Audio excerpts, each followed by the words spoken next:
this is an iHeart podcast. Guaranteed human.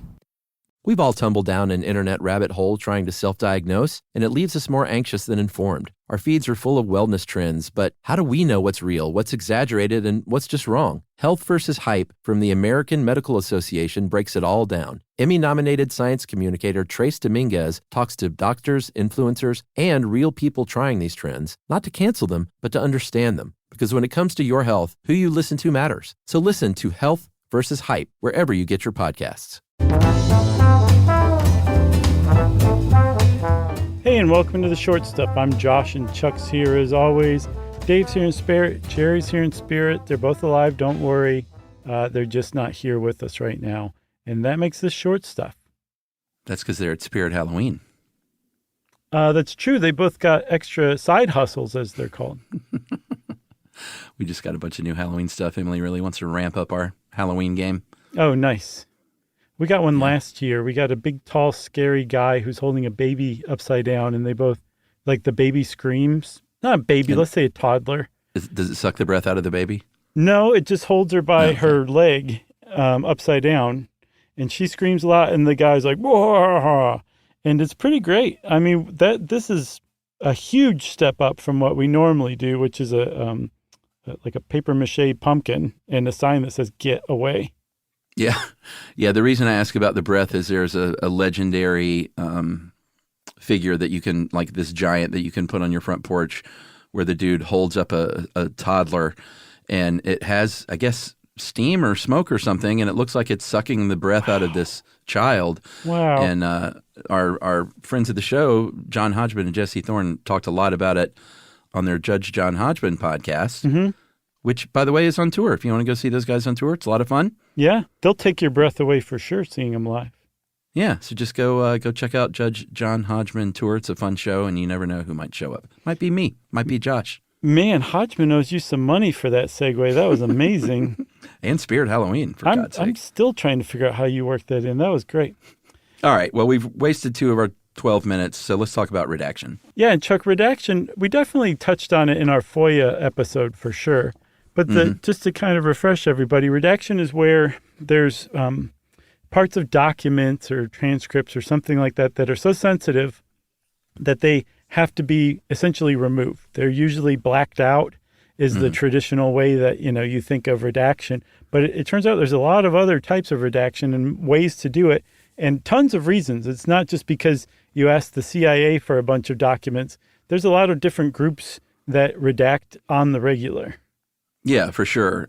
You mentioned FOIA, the Freedom of Information Act. If you've ever laid your eyes on something as a request from that act, then you will probably see a bunch of Sharpie magic marker through names and places, maybe entire pages redacted. But it's often thought of as a government thing. But like you said, a lot of sometimes like a court will order that to protect sensitive information. In the medical field, obviously, there's the Health Insurance Portability and Accountability Act, the HIPAA thing that you always hear about at the doctor. It's, your medical privacy. So they might order a redaction there. Your grades and your schooling is private, thanks to the Family Educational Rights and Privacy Act. So your educational records could be redacted if it was brought into court, that kind of thing. For sure. And then speaking of court, the legal world is huge on redaction. They're ridiculously into it. That one really got me, actually. That one, that in particular, in the legal world, redaction is usually associated with civil cases because there's a process of discovery where it's like, give me all the documents you have pertaining to this case, and I'll give you all the documents I have, and if not, we'll get in big, big trouble if we don't do that, right? But in those documents, there's inevitably stuff that doesn't pertain to the case. There's protected, like, say, copyrighted or trademarked or patented information, like trade secrets can be in there if there's a company involved. There's people not related to the case who maybe emailed about something or were just CC'd. You want to get rid of that. There's attorney-client privilege, of course. Exactly. There's a lot of reasons to redact in legal cases, and there's a certain way to do it. And yet, regardless of all these reasons that people have to redact and all these fields that are like required to redact things, like HIPAA requires the medical field to redact. There's not actually like a prescribed way, like, and this is how you do it. It's more like you need to redact this and go figure out how to do that. And then if you do it wrong, you're going to get your pantsuit off. That's right. And shall we take a break and talk about the myriad ways that you can do so? Yeah. All right. We'll be right back.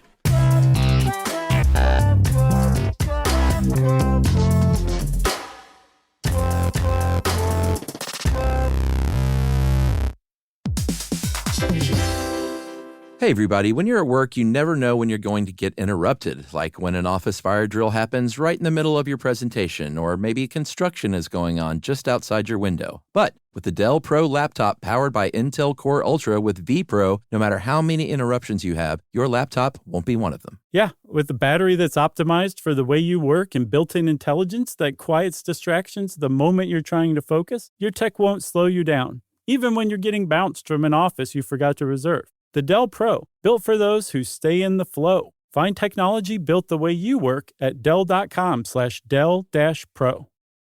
Built for you. Our listeners love puzzles, paradoxes, and hidden patterns almost as much as we do. On TikTok, those fascinations come to life. People are breaking down physics, exploring geology, and explaining why the world works the way it does. You'll see impressive experiments, explanations that finally make sense, and connections you didn't expect. It's like having a lab, a lecture hall, and science museum in your pocket. TikTok is where wonder is shared, where curiosity turns into discovery, and where millions learn something new every day.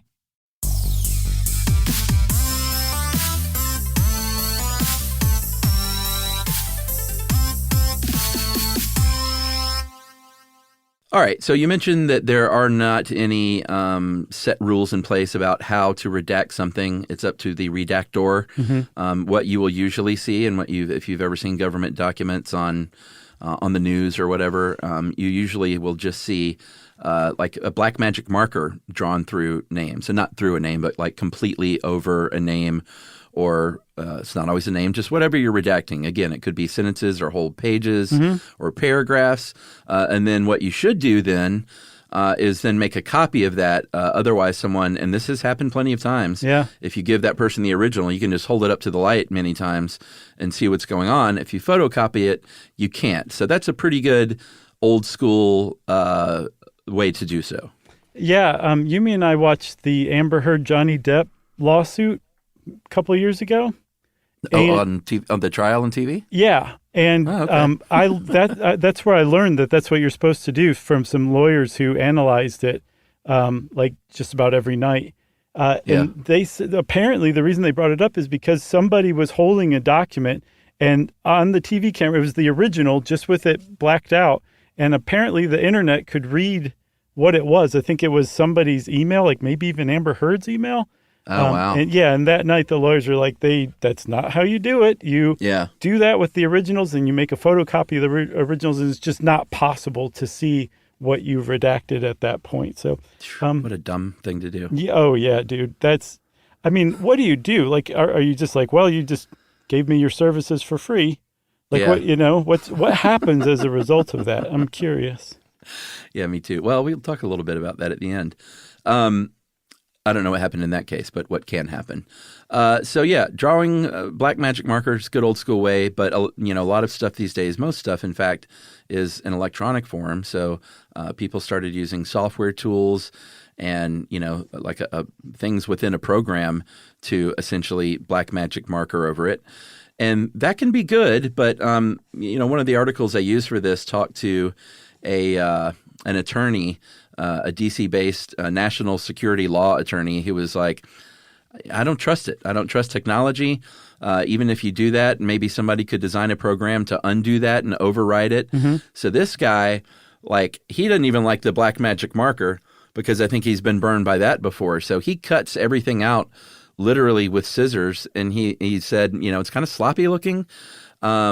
But it makes sure that no one can see what was there. Or if it's electronic, I might just completely delete the sentence or word, and type in over that in all bold letters, deleted by the request of the CIA. Yeah, and that guy's name is Mark Zaid, the lawyer, and there's really good reason to actually go in and delete the words because there's been at least one case, the trial of Paul Manafort, who was on trial for perjury, I think lying to the FBI, obstruction of justice, a few things related to that whole Mueller report investigation of Russian interference in the 2016 election. Mm-hmm. And in that case, one of the redacted documents that a journalist from The Guardian named John Swain got, all they did was put a black bar, like they used the square like draw tool in Microsoft Word and filled it in with black and sent it out. And like with edit privileges. Yeah, and John Swain copied the whole thing and pasted it, and that stuff was not redacted anymore because it didn't copy paste the black box. So there's definitely the wrong way to do it, and it does happen from people who just aren't thinking or just don't have enough experience. But it seems like it would be a really big deal. Like you'd be like, okay, your job for the rest of your career is redacting, and you get perfect at redacting, and that's what you do, not welcome to the firm, start redacting stuff. Good luck, you know? Yeah, for sure. You can, if you're in a case and you see something's redacted, but you're trying to still kind of figure it out and like guess and speculate. First of all, that attorney Zaid said it's really not smart to do that because you can be off base and get things wrong. And I've even done that in cases. But like I was trying to figure out how this could happen. And one thing that I just sort of dreamed up was, let's say it's a case where you might know it's one of like three people that did something. And one of them's name is Abraham Abramowitz. One of them's name is Joshua Clarkin Gage. I was going to say, don't drag me into it, but I don't know this Joshua Clarkin Gage. And then one guy's name is Tom Bill. And you see this very short redaction. You could probably figure, oh, I bet you anything it's the guy with a really short name because it's a short redaction. So we've narrowed it down that way. So that's just one way that I dreamed up that you can smart redact, maybe do like longer lines if it's a really short name or something that you're trying to conceal. Good point. I prescribe you to spend more time looking at names on headstones and cemeteries because that's apparently where good writers get their best ideas for names that aren't like Josh Clarkin Gage or something like that, or Chance Finkelstein or something, and sorry to all the Chance Finkelsteins out there, but that sounds made up as a name. And if you are a Chance Finkelstein, write in, because that would be amazing to hear from you. Well, that's why I did silly things, because I didn't want to accidentally say someone's real name. Oh, okay. Oh, I get it. Well, good idea. I don't think Josh or Clark Gage is a real surname, is it? I don't know. Probably not. Okay. It doesn't sound right. Maybe Mick Clark Gage. Back to redacting. Earlier you said, like, what could happen if you're like, I guess I don't have to pay my lawyer if they screwed up on that level. Maybe that could happen. There could be legal penalties. There could be if you had to pay some big fine and your attorney screwed up and you had to pay that fine because of that bad redaction, then you could certainly go after them. There would certainly be a loss of trust, which is another one of the things, and damage to reputation. Like if that kind of thing gets out, then you're not going to be someone that gets a lot of work. You're going to be the bad redactor. Right. So I think the moral of this story is if your job is to redact things, do it right. Yeah, well, Chuck Silence means short stuff is out. Stuff You Should Know is a production of iHeartRadio. For more podcasts from iHeartRadio, visit the iHeartRadio app, Apple Podcasts, or wherever you listen to your favorite shows.